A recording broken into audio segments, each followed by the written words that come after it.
Là, on va retourner dans le monde plus habituel pour nous des fibres et du carbone. Je vais demander à Adrien Marchandise et à Luc Talbourdet, dont les coiffures donc se complètent parfaitement, comme l'a souligné Luc tout à l'heure, de venir nous présenter. C'est lui qui l'a dit, hein. De venir nous présenter l'innovation qu'ils ont annoncée il y a une quinzaine de jours, qui est la fabrication d'un foil par la technique dite AFP.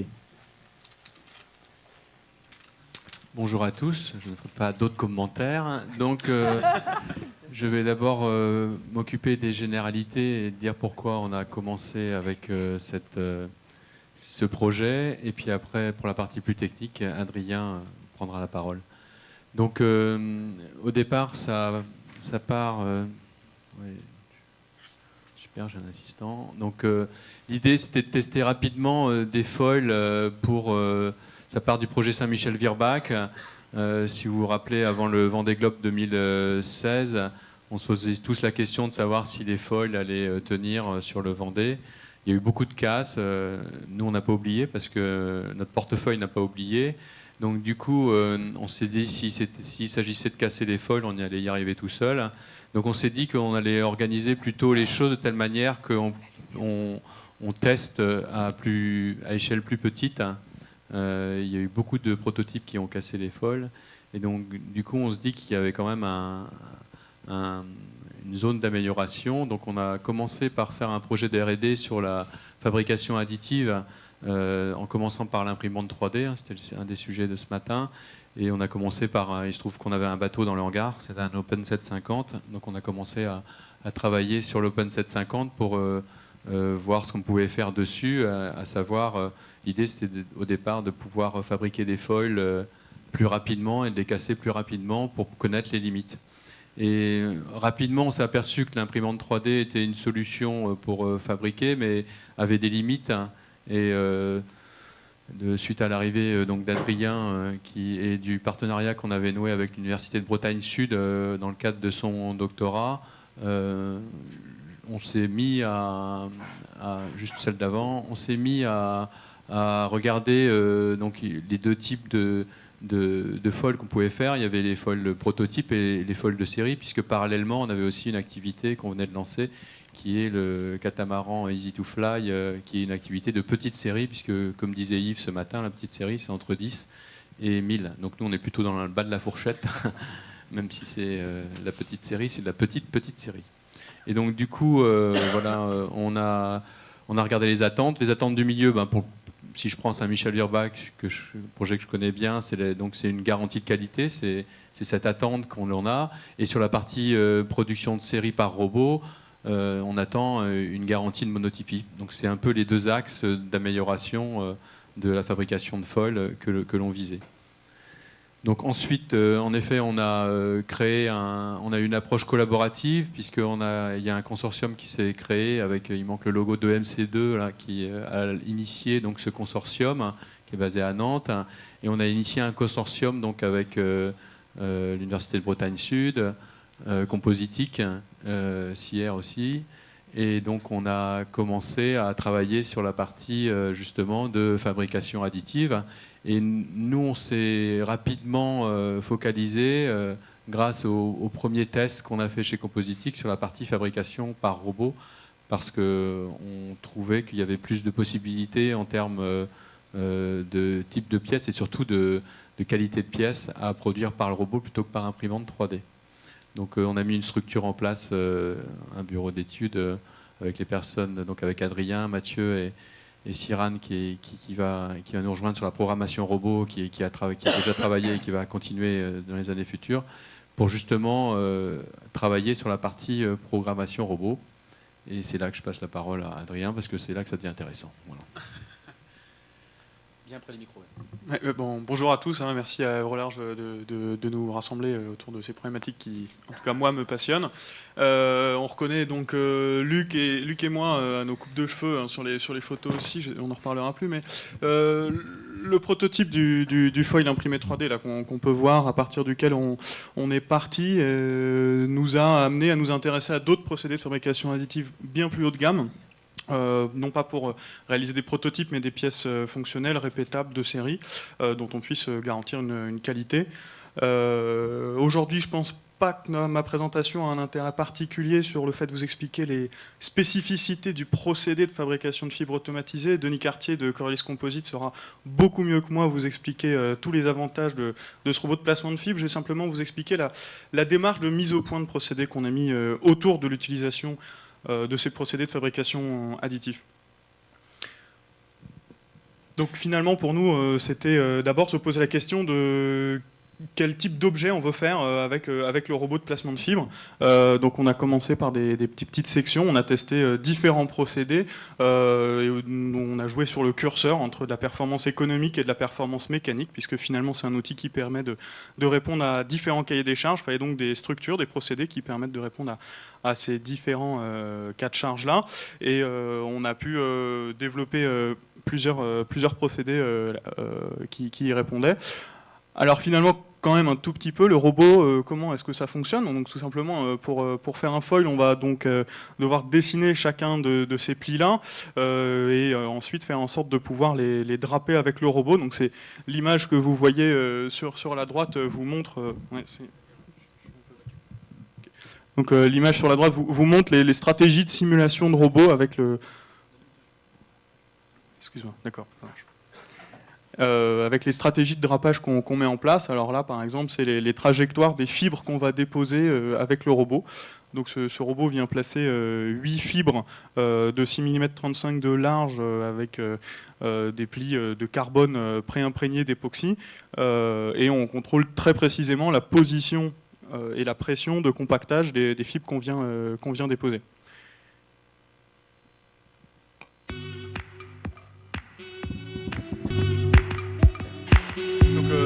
Voilà un exemple de drapage qu'on peut avoir avec le robot de Coriolis. Donc là, on est en train de draper des plis à 135 degrés sur un barreau structurel de foil. Donc on voit la petite lumière. Décidément, c'est aussi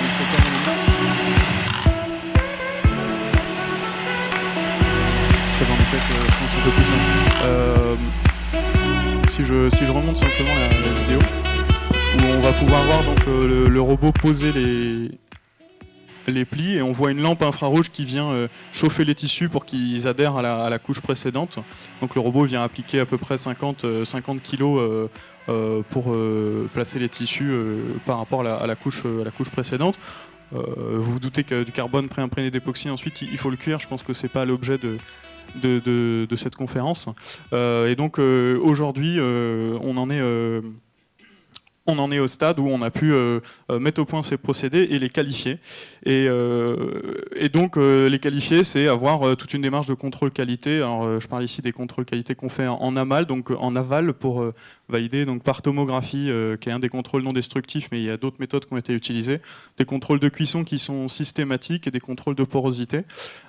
Et finalement, pour rejoindre ce qui a été dit dans la conférence précédente, pour chacune des pièces fonctionnelles qu'on a fabriquées, on a associé à cette démarche le fait de fabriquer des pièces éprouvettes sur lesquelles on a pu valider les qualités mécaniques.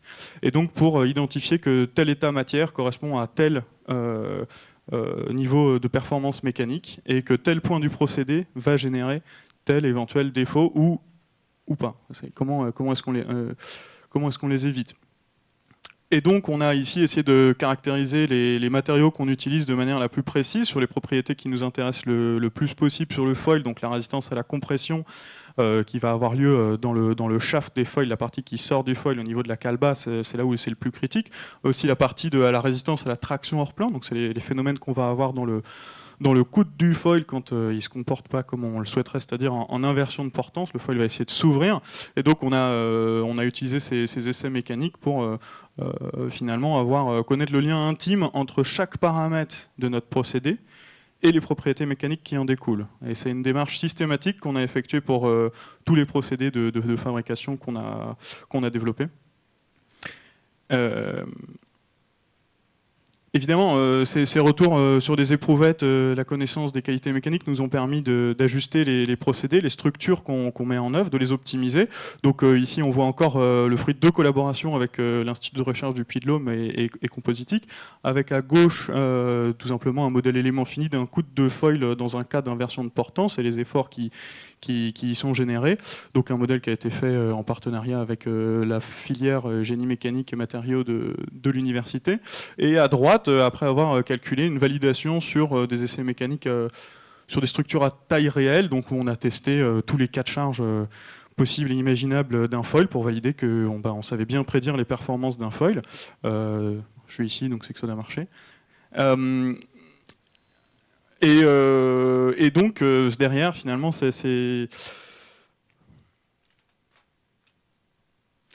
nous a permis, derrière, d'optimiser encore notre procédé, de savoir quelle partie du procédé générait quel défaut, et de connaître toutes les stratégies qu'il faut mettre en œuvre pour éviter ces défauts. Voilà, donc aujourd'hui, finalement, le savoir-faire d'Absolute Dreamer, qu'est-ce que ça va être ? On connaît très bien le lien entre notre procédé et la qualité des composites qu'on met en œuvre. On arrive à le prédire de manière relativement fiable. Et il faut faire appel, cela dit, à un acteur tierce qui va pouvoir formuler le cahier des charges, qui va pouvoir calculer. On l'a fait parce que on l'a fait en phase de développement parce que c'était nécessaire de comprendre toutes les problématiques pour adapter notre stratégie en tant que fabricant de pièces composites, mais c'est pas à notre rôle finalement de dimensionner ces pièces-là. Je ne sais pas si Luc, tu veux préciser quelque chose ? Oui, l'idée c'est de garder le modèle économique qui existe déjà dans la filière, puisqu'aujourd'hui il y a des architectes, il y a des cabinets de calcul et il y a des fabricants, et donc forcément comme c'est un nouveau mode de fabrication, nous on a objectif de maîtriser le dimensionnement pour pouvoir comprendre via la caractérisation ce qui s'y passe réellement. Mais l'objectif à terme, c'est dans tous les cas que cette partie dimensionnement, eh bien les cabinets d'architectes sur les foils continuent à le traiter aujourd'hui, puisqu'ils arrivent avec eux les cahiers des charges techniques pour leurs foils. Donc il ne s'agit pas de se substituer, mais plutôt à terme de transférer les contraintes et les atouts de la fabrication pour robots pour que eux, dès leur cahier des charges et dès leur dessin, ils incluent la capacité de produire ces foils par robot à terme, bien sûr. Hein. Et donc, voilà, ça n'a pas pour but de devenir un bureau d'études, mais de travailler avec les bureaux d'études. Voilà. Et donc à nous de faire l'effort de savoir expliquer clairement à ces bureaux d'études quelles sont les spécificités du procédé de placement de fibres et comment intégrer le contrôle de la qualité de ce procédé dans la manière dont ils conçoivent les pièces et dont ils les calculent.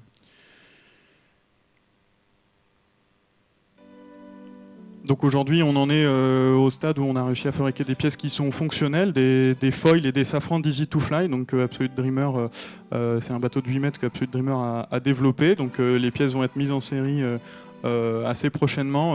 Les safrans et les foils de tous les bateaux vendus l'année prochaine seront faits par fabrication additive, par robot. Donc on voit ici des images des essais en mer qui ont été réalisés suite à des essais mécaniques qui nous ont à la fois permis de valider la résistance des matériaux, mais aussi les cas de charge qu'on avait utilisés pour le dimensionnement de ces pièces composites-là. Donc je ne sais pas, peut-être c'était un peu rapide sur les étapes de drapage, peut-être qu'on remontrera des vidéos un peu plus longtemps à la fin, si vous le souhaitez, ce sera une possibilité. Donc voilà, après 8 prototypes qu'on a fabriqués, on sait aujourd'hui que sur l'étagère, au catalogue, on a des procédés de fabrication qui correspondent à un process complètement adapté à la mise en fabrication de foils en série. et un process qui permet de la série, on va dire, un petit peu haut de gamme et qui permet de faire des assez jolis prototypes tout de même. Et on est en phase de finalisation sur la partie R&D, sur des prototypes haut de gamme qui pourraient intéresser certains des bateaux qui sont sur les pontons pas très loin d'ici. On sait aussi aujourd'hui qu'on drape à 2 à 4 kg par heure de carbone sur la machine de Coriolis. Selon la complexité des pièces, on pourra transférer ces détails techniques avec les bureaux d'études avec qui on travaillera. On regarde aussi, tout simplement, pour expliquer les contraintes un petit peu. Donc, le robot pose 8 fibres de 6,35 mm de large avec des tissus qui vont de 50 à 300 grammes par mètre carré qui sont préimprégnés d'époxy avant la dépose. On peut fabriquer des pièces d'une longueur de 8 mètres par 3 mètres de large par 3 mètres de haut. Et avec un petit avantage, c'est que le robot utilise de la matière qui est stockée dans un environnement contrôlé. Ça nous permet d'éviter certains désagréments qu'il peut y avoir avec l'humidité et le carbone, dont on arrive à se passer avec le placement de fibres automatisées. Demain, quelles sont les perspectives? Alors, je ne sais pas s'il faut lancer la vidéo avec la souris. On s'intéresse aux matériaux qui seraient éventuellement plus performants. Donc là, on voit en vidéo un drapage qu'on a fait acompositique de carbone avec un thermoplastique. Donc c'est une consolidation in situ par laser. Donc on s'intéresse aussi à des matériaux de qualité aéronautique qui ont finalement des propriétés mécaniques et des propriétés de répétabilité un petit peu plus élevées que ceux qu'on utilise dans le nautisme. Tout ça, c'est dédié à des applications assez haut de gamme. Donc en tout cas, on est en train de regarder les perspectives de ces matériaux-là avec intérêt.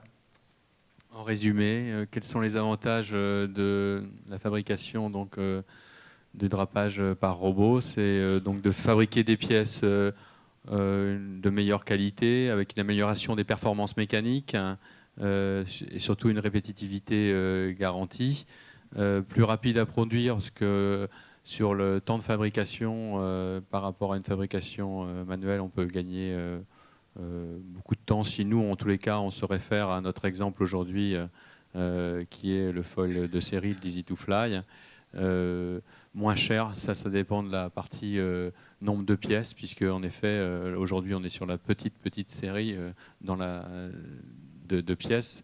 C'est sûr qu'après, ça dépendra forcément du nombre de pièces qui seront produites, et forcément, il y a un effet, gain de prix, forcément, avec le nombre de pièces. Donc, voilà, ça va de la partie prototype, où là, le prix de la valeur ajoutée par pièce est beaucoup plus élevé, évidemment, où là, ça peut être intéressant pour les propriétés mécaniques, et à la partie production de série, où là, l'intérêt, il est sur la partie répétitivité et garantie de la monotypie. Voilà pour la partie présentation. Je ne sais pas si vous avez envie d'avoir une vidéo du foil qui est construit un peu plus longue. Voilà, à votre... Oui, donc on va la passer alors, pendant ce temps-là. Pendant qu'on s'installe sur le canapé. On va s'installer là, le temps que la régie s'organise. Est-ce qu'il y a des questions en attendant? Alors, Pierre-François Darny, Bayou Racing, Charel Sailing Team de son nouveau petit nom. Et moi, je voulais savoir comment est-ce que se passaient les finitions et l'état de surface, que du coup, l'extrado, c'est sur moule. Mais l'intrado, est-ce qu'il y a de l'usinage? Est-ce qu'il y a autre chose derrière? Alors aujourd'hui, on a développé un process série qui nous permet de faire drapage et cuisson en one shot, et on a un état de surface qui est très satisfaisant sur la face intrado et sur la face extrado. Ensuite, rien n'empêche d'utiliser des procédés de fabrication qui sont déjà utilisés en drapage manuel avec pas de contre-moule et un usinage dans la foulée. Finalement, tout ça est possible. J'aurais tendance à dire que l'intérêt du robot, ça va être de développer ça va pas être de reproduire ce qu'on fait à la main, ça va être de développer des nouveaux procédés qui sont capables de tirer parti des avantages de cette technologie-là. On est en train d'y réfléchir et pas loin d'en trouver la solution. Mais on va pouvoir avoir des états de surface qui sont très satisfaisants finalement par rapport à ce qui se fait en fabrication manuelle. Je n'ai pas compris la réponse. Concrètement, on met combien de temps d'usinage manuel aujourd'hui sur les pièces qu'on a faites? Sur les pièces qu'on sort, elles sortent prêtes à naviguer. Il faut juste les détourer. Elles sont navigables. Il n'y a pas de finition à faire sur les surfaces. C'est ça que tu voulais que je dise, Luc. Voilà. Ça répond à ta question? Une autre question? Allez-y, j'ai plusieurs micros. Bonjour, Elie Kenivink, vendeur de pizza, Team Sodebo. J'avais une question concernant... alors ça va être un petit peu technique, mais ceux qui sont intéressés par ce sujet-là vont bien comprendre de quoi il s'agit. En ce qui concerne le critère de Sigma 3.3, donc traction hors plan, aujourd'hui on met l'accent sur la qualité de la matrice et notamment revisiter les courbes de cuisson, etc. Est-ce que le drapage robotisé a mis en avant des caractéristiques intéressantes de la matrice hors plan ? Alors finalement, la résistance hors plan, en effet, dépend de la matrice. La différence qu'on va avoir par rapport à un autre procédé, c'est que quand il y a quelque chose...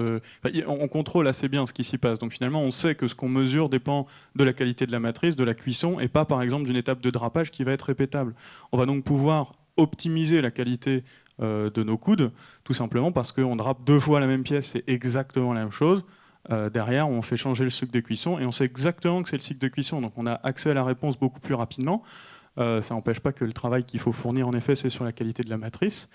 Et ensuite, le placement de fibres automatisées, et c'est le produit qu'on est en train de finaliser, permet des stratégies de drapage qui vont pouvoir faire en sorte que cette résistance ne dépende pas exclusivement de la matrice. Une autre question? J'allais faire une blague. Elie, En termes de cuisson, c'est un peu comme les pizzas, non? C'est ça? Merci, Carole. C'est pour ça que c'est moi qui anime, en fait. Hein. Ouais. J'étais sûr que ça plairait à Pierre-Yves. Hein. Est-ce qu'il y a d'autres questions? Non, mais ça me rappelle une intervention d'une personne d'Intime qui disait on est toujours là pour vendre le produit de nos sponsors. Donc c'est un bel exemple. Mais Elie sera très bien noté. Et je m'aperçois qu'on n'a pas vu notre dernière diaposition. On va la voir. On finit les questions, Luc, et puis on va y passer. En prie, Pierre-Yves, continue d'animer, comme tu le fais très bien.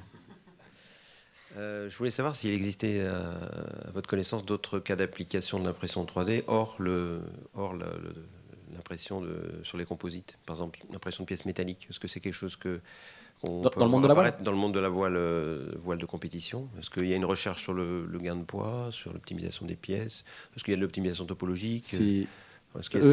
Tous les gens qui portent un logo dans la salle peuvent vous répondre. Un logo. Jeunes gens. Êtes-vous prêts à parler? Merci. Non. Non, mais nous, on n'est vraiment pas le meilleur exemple. On est à la bourre sur l'impression 3D. Alors après, je sais que nos amis de chez Gitana, ils ont de nombreuses pièces métalliques imprimées 3D sur leur bateau. Mais nous, notre bateau est encore à l'étape d'ordinateur et on n'a pas encore imprimé de pièces. Je ne sais pas si chez Absolute Gamer, vous avez fait des... En tout cas, en ultime, clairement, oui, ils font des pièces imprimées 3D métalliques. Ils les font pas en interne. Ils les font avec un prestataire externe. Ouais, ils font avec comment il s'appelle déjà, 3D Prod 3D, ouais, c'est ça. Une boîte Quimperlé. Enfin, moi, j'ai jamais bossé avec eux, mais on commence à échanger avec eux. Nous, on a fait quelques pièces sur Saint-Michel-Virbach en impression 3D. Voilà, c'est des pièces qui ont permis de gagner un peu de poids, mais c'est pas encore au niveau de ce qu'on a pu voir dans la présentation sur la Formule 1. Et en effet, il y aurait sûrement des gains à faire. Hein. Enfin, le plus gros gain, pour moi, il serait sur le moteur, parce qu'on est encore sur des moteurs diesel. Mais de ce côté-là, on est encore un peu à l'arrière-guerre. Donc voilà. Sauf que c'est obligatoire dans la jauge, donc il y aura une évolution à faire de ce côté-là, parce que quand on voit qu'on dépense des sommes folles sur le carbone pour gagner du poids ou sur le titane. Alors qu'il suffit de faire des trous dans le moteur. Alors qu'on a des moteurs en fonte diesel. Là, de ce côté-là, mais ça sera une réglementation à faire évoluer tous ensemble au niveau de la classe. Est-ce qu'il y a une autre question? Moi, j'en ai juste une. Tu as donné les dimensions potentielles des pièces. On peut imaginer quoi, du coup, concrètement? Une casquette d'IMOCA, jusqu'où on peut aller en termes d'usage de cette technologie. 8 mètres par 3 mètres par 3 mètres. Bah, je pense que derrière, il faut quand même trouver des structures un petit peu haut de gamme quand même à fabriquer avec ces pièces-là, ou alors des structures qui soient répétables. C'est-à-dire que soit on est sur du prototype haut de gamme, soit on est sur de la pièce de série répétable. Si on fabriquait 10 casquettes identiques, peut-être Luc, tu veux. Mais est-ce que vous avez, vous, des idées de pièces Non, aujourd'hui, celle d'après. c'est un problème de ta question. C'est un problème de modèle économique aussi. C'est-à-dire que pourquoi on a commencé par fabriquer des foils? Tout simplement parce que c'était là où la valeur ajoutée elle était la plus élevée, où le prix par pièce est très élevé, et donc où il y a une possibilité de rentabiliser. Après, il faut d'abord réussir cette pièce, et en plus elle est stratégique parce que justement il y avait des problèmes à résoudre. Après, la limite qu'a donnée Adrien, elle est, Corioli vous en parlera plus, elle est limitée par le rail qui fait 8 mètres, mais si on prend un rail de 16 mètres, on va pouvoir fabriquer une pièce qui fait 16 par 3, et la largeur est peut-être plus limitée. Voilà. Donc, en termes de taille, voilà, j'ai donné une ordre on peut même aller au-delà de 8 mètres, ça peut aller à 16 mètres, et puis pourquoi pas, alors là, il faudra poser la question à Coriolis, mais je pense qu'on peut aller encore peut-être un peu au-delà si vraiment nécessaire, mais il faut trouver aussi l'application économique et la bonne pièce. Pour répondre à ta question, on peut envisager des cloisons de mât, quand je vois les cloisons de mât sur les IMOCA, c'est assez compliqué. Il faut trouver aussi là, le rapport économique, et toute cette partie économique, elle reste encore à écrire, puisque quand on voit que dans l'automobile, on n'a pas forcément encore fait le pas, si je reprends la première intervention, l'intervention de Monsieur Impelizari. Voilà, non, voilà, et donc, et par contre, on l'a trouvé sur la F1, ce qui est assez rigolo, alors que là, sur la partie robot, il s'applique particulièrement pour de la série, donc il y a encore un modèle à trouver. Pardon. Est-ce que l'étape de faire des foils d'IMOCA, qui est le projet initial, qui est de dire de gagner du temps et d'intégrer une partie du test and learn, quoi, c'est clairement le prochain projet, parce que en fait, ce que je voulais dire en introduction, c'est que dans les écuries de course, on a l'habitude de se battre pour le projet pour la course qui suit, c'est-à-dire en IMOCA, c'est le Vendée Globe qui justifie tous nos investissements. Et donc, du coup, on a tendance à raisonner comme on a fait en 2015, où on raisonnait sur le Vendée Globe 2016. Et la rupture qu'on a dû avoir stratégique dans l'équipe, c'est de se dire, bon, de toute manière, on ne sera pas à l'heure pour le Vendée Globe 2016, mais c'est comme les trains, quoi. À partir du moment où on risque de rater le train, on est en avance pour celui d'après. Donc, c'est de se dire, travaillons pour le Vendée Globe 2020, quoi. Et donc, du coup, en effet, l'objectif, il est là, c'est de réussir à fabriquer un foil IMOCA pour le Vendée Globe 2020. On regarde la vidéo? Allons-y. Si vous voulez commenter en même temps, on peut y aller.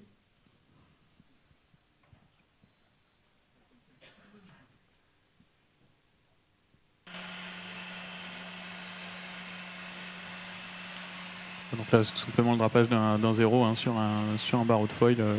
On voit ici là, le cantre à droite de l'image, qui est l'endroit où on stocke la matière première, qui est stockée en environnement contrôlé, et que le robot vient placer avec grande précision. Denis Cartier vous expliquera tous les détails tout à l'heure.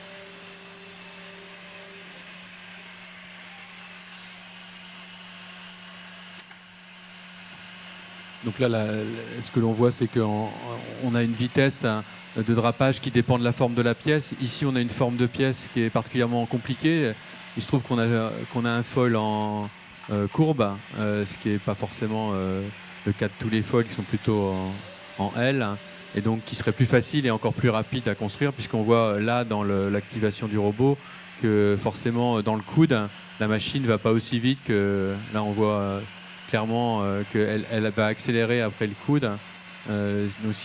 Voilà, là c'est clair. Donc ça veut dire que sur un foil en L, on pourra atteindre des vitesses de drapage de pièces qui sont plus élevées et donc forcément plus intéressantes économiquement. Donc nous, on trouvait que de faire un foil un foil courbe, c'était intéressant parce que en termes de challenge à relever, c'était un des plus gros challenges de forme de pièces de foil qu'on avait pour l'instant. Et donc de montrer qu'on était capable de fabriquer par robot un foil courbe, on se disait qu'on avait vraiment exploré la partie fabrication en termes de difficulté, et qu'on pourrait facilement, c'est un bien grand terme, mais plus facilement, voilà, faire des foils en L ou d'autres types de formes de foils. Une toute dernière question sur le temps total de production du foil hors moule. Quel est le temps d'utilisation du robot, la partie robotisée? Aujourd'hui, l'objectif à terme sur les foils Easy to Fly, sur la partie qu'on connaît, donc c'est de réussir à produire une paire de foils en 2 jours, un foil par jour, et puis après, donc d'avoir 3-4 jours de production pour faire une paire, là où aujourd'hui on attend voilà, une vingtaine de jours. D'accord. Et sur ces 2 jours, enfin sur ce jour par foil, il y en a combien sur 24 heures, il y en a combien qui sont consacrés à l'usage du robot? Dans ma réponse, si tu veux, c'est qu'il y a 2 jours de production robot et après tu dois avoir une journée de travail à côté. Et l'idée, c'est voilà, c'est un objectif. Pour l'instant, on n'est bien sûr pas à ce niveau-là. Hein. C'est pas avec le nombre de foils qu'on a construit, même si on est ceux qui en ont construit le plus, puisque aujourd'hui on est au 6e. Donc on a avec à chaque fois des formes différentes. Donc on a testé différentes formes de structure, différentes formes de conception. Et donc on commence à avoir un panel suffisamment significatif. C'est pas juste une répétition d'un même foil, en plus des éprouvettes qu'on avait pu faire dès 2016, puisque le projet il a commencé en 2016 avec plusieurs éprouvettes. La dernière chose que je voulais dire, c'est que sur la partie projet, la présentation elle vise à vous montrer que le robot est une partie, mais qu'en tous les cas c'est une vraie démarche de recherche et développement sur un temps long, c'est-à-dire qu'il n'est pas un temps de course. Voilà, c'est en ça où on a eu une rupture par rapport aux autres équipes, je pense, dans la façon de mener le projet. C'est de se dire, on n'a pas pour objectif de gagner la prochaine course avec cette technologie, mais on a pour objectif de traiter un problème et d'y faire appel quand on aura fait le tour de la question. Donc c'est un changement de mentalité, parce que pour faire partie aussi de l'équipe de course Saint-Michel-Virbac, on a à chaque fois l'objectif de régler un problème immédiat, et là on est vraiment parti dans de la recherche, ce qui veut dire que c'est accepter qu'on n'ait pas une réponse tout de suite. Voilà. Donc c'est un autre type de démarche, et comme il y a des équipes dans la salle, voilà, je voulais et après on pourra en faire quelque chose d'utile et de régulier et de répétitif, parce qu'on aura pris le temps pendant 2-3 ans de faire cette démarche de R&D. Merci beaucoup, on peut les applaudir. J'ai juste une petite question, moi. On va déjeuner. Ouais, on va déjeuner, mais elle sera rapide. Sur le marché des foils, bon, on a les foils de grande dimension comme cela.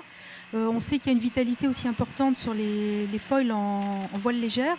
Est-ce que on va dire dans les enjeux, les perspectives, on peut imaginer peut-être de produire, là où il y a des séries plus importantes, les foils de façon compétitive avec des procédés comme cela?